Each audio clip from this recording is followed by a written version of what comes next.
Son más adecuadas a nuestro propósito las apariciones vistas por pastores, campesinos y niños. En un mundo azotado por la incertidumbre y el horror, esas personas anhelaban el contacto con lo divino.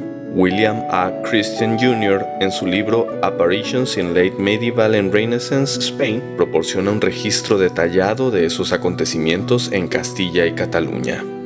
Un caso típico es el de una mujer o una niña campesinas que dicen haber encontrado a una niña o mujer extrañamente pequeña, algo así como de 1 metro de altura, que se le revela como la Virgen María, la Madre de Dios. Esta le pide a la sorprendida testigo que vaya a las autoridades civiles y de la iglesia locales y les ordene decir plegarias por los muertos, obedecer los mandamientos o construir un santuario en aquel mismo lugar. Si no acceden, los amenaza con temibles castigos, quizá una plaga. Otras veces, en épocas de epidemia, María promete curar la enfermedad, pero solo si se cumplen sus demandas. La testigo intenta hacer lo que le dicen, pero cuando informa a su padre, su marido o el cura, le ordenan que no cuente la historia a nadie. Es una tontería femenina, una frivolidad o una alucinación demoníaca. Así, ella no dice nada. Días después se le vuelve a aparecer María un poco molesta porque no se ha honrado su petición. No me creerán, se lamenta la testigo, dame una señal. Se necesita una prueba. Así, María, que por lo visto no había previsto que tendría que proporcionar una prueba, le da una señal. Los del pueblo y los curas se convencen enseguida. Se construye el santuario. Ocurren curaciones milagrosas en la vecindad. Llegan peregrinos de todas partes. La economía local mejora. Se nombra a la testigo original guardiana del Sacro Santuario. En la mayoría de los casos que conocemos, se creó una comisión de investigación formada por autoridades civiles y eclesiásticas que atestiguaban si la aparición era genuina, a pesar del escepticismo inicial, casi exclusivamente masculino. Pero el nivel de las pruebas no solía ser alto.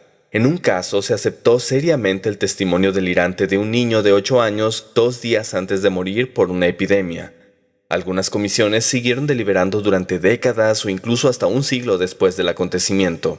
En Sobre la distinción entre visiones verdaderas y falsas, un experto sobre el tema, Jan Gerson, alrededor del año 1400, resumió los criterios para reconocer la credibilidad del testigo de una aparición. 1. Era la disponibilidad a aceptar consejo de la jerarquía política y religiosa. Así, aquel o aquella que estuviese en una aparición molesta para los que estaban en el poder era ipso facto un testigo poco fiable, y se podía hacer decir a santos y vírgenes lo que las autoridades querían oír. Las señales que supuestamente proporcionaba María, las pruebas que se ofrecían y que se consideraban irresistibles, eran cosas como una vela ordinaria, un trozo de seda o una piedra magnética, un pedazo de ladrillo de color, huellas, una recolección extraordinariamente rápida de cardos por parte de la testigo, una sencilla cruz de madera hincada en la tierra, verdugones y heridas en la testigo y una variedad de contorsiones, una niña de 12 años con la mano en extraño gesto o las piernas dobladas hacia atrás o una imposibilidad de abrir la boca que la deja muda temporalmente, que se curan en cuanto se acepta la historia. En algunos casos es posible que los relatos se compararan y coordinaran antes de dar testimonio, pero en otros casos, personas que estaban físicamente junto a la testigo no pudieron ver nada, como en este informe de una aparición en Castilla en 1617. ¡Ay, Bartolomé! La dama que me ha venido a ver esos días pasados se acerca a través del prado y se arrodilla y abraza la cruz. ¡Mírala! ¡Mírala! Aunque el joven puso toda su atención en ello, no vio más que unos pájaros que volaban por encima de la cruz. No es difícil encontrar motivos posibles para inventar y aceptar estas historias. Trabajo para los curas, notarios, carpinteros y mercaderes y otros estímulos a la economía regional en una época de depresión, el ascenso de condición social de la testigo y su familia, nuevas oraciones para familiares enterrados en cementerios que fueron abandonados más tarde a causa de la plaga, la sequía y la guerra, exaltación del espíritu público contra los enemigos, especialmente los moros, mejor urbanidad y obediencia a la ley canónica y confirmación de la fe de los piadosos. El fervor de los peregrinos en esos santuarios era impresionante. No era raro que mezclaran fragmentos de roca o barro del santuario con el agua y se la bebieran como medicina. Pero no pretendo sugerir que la mayoría de testigos inventaban la historia. Había algo más. Es de destacar que casi todas las apremiantes peticiones de María fueran de lo más prosaico, como por ejemplo en esta aparición de 1843 en Cataluña. Te exhorto por tu alma a que exhortes a las almas de los hombres de las parroquias de El Torn, Milleras, El Salent y Sant Miquel de Campamayor a exhortar a las almas de los curas para que pidan a la gente que pague los diezmos y todos los impuestos de la iglesia y restituya lo que poseen encubierta o abiertamente, que no sea suyo, a sus verdaderos propietarios en el plazo de 30 días, porque será necesario, y que observen la santificación del domingo. Y segundo, que dejen de blasfemar y ejerzan las charitas correspondientes ordenadas por sus antepasados muertos. A menudo el testigo ve la aparición justo después de despertar. Francisca la Brava atestiguó en 1523 que se había levantado de la cama sin saber si tenía el dominio de sus sentidos, aunque en un testimonio posterior declaraba estar totalmente despierta. Era la respuesta a una pregunta que permitía una serie de probabilidades: totalmente despierta, adormecida, en trance, dormida. A veces la ausencia de detalles es total, como en el aspecto de los ángeles acompañantes. O se describe a María alta y baja a la vez, madre e hijo a un tiempo, características que indudablemente sugieren el material de un sueño. En el diálogo sobre milagros, escrito alrededor de 1223 por Caesarius de Heisterbach, las visiones clericales de la Virgen María ocurrían con frecuencia durante los matins, que se rezaban a medianoche. Es natural sospechar que muchas de esas apariciones, quizá todas, fueran una especie de sueño, en vigilia o dormido, compuesto por mistificaciones y por engaños. Había un negocio floreciente de milagros inventados, pinturas y estatuas religiosas halladas por casualidad o por orden divina. Se hablaba del tema en 7 partidas. El Códice de Ley Canónica y Civil, compilado bajo la dirección de Alfonso X el Sabio, rey de Castilla, alrededor de 1248.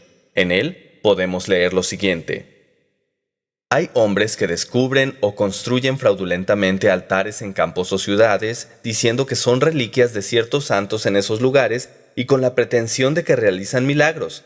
Y por esta razón, gente de muchos lugares se ve inducida a ir en peregrinaje a fin de llevarse algo de ellos, y hay otros que, influidos por sueños o fantasmas vacíos que se les aparecen, erigen altares y simulan descubrirlos en las localidades antes citadas. Al enumerar las razones de las creencias erróneas, Alfonso traza una línea continua que va desde la secta, la opinión, la fantasía y el sueño hasta la alucinación.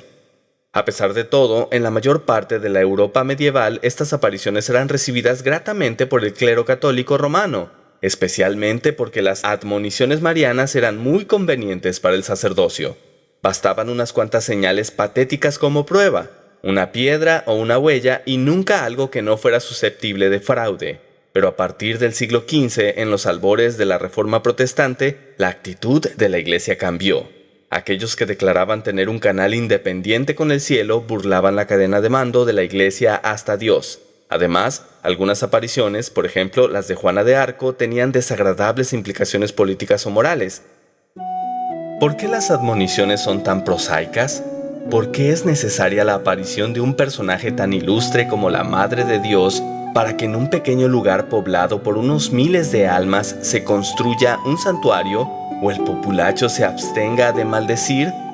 ¿Por qué no entregan mensajes importantes y proféticos cuya significación se pueda reconocer en años posteriores como algo que solo podía haber emanado de Dios o los santos? ¿No habría potenciado esto en gran manera la causa católica en su lucha a muerte contra el protestantismo y la Ilustración? Pero no se sabe de apariciones que adviertan a la Iglesia, por ejemplo, contra la ilusión de un universo centrado en la Tierra, o que censuren la complicidad con la Alemania nazi, dos temas de gran importancia moral, además de histórica, en los que meritoriamente el Papa Juan Pablo II ha reconocido el error de la Iglesia. Ni un solo santo criticó la práctica de la tortura y quema de brujas y herejes. ¿Por qué? ¿No eran conscientes de lo que ocurría? ¿No eran capaces de captar su maldad? ¿Y por qué María siempre da órdenes al pobre campesino de informar a las autoridades? ¿Por qué no los amonesta ella misma? o al rey, o al papa.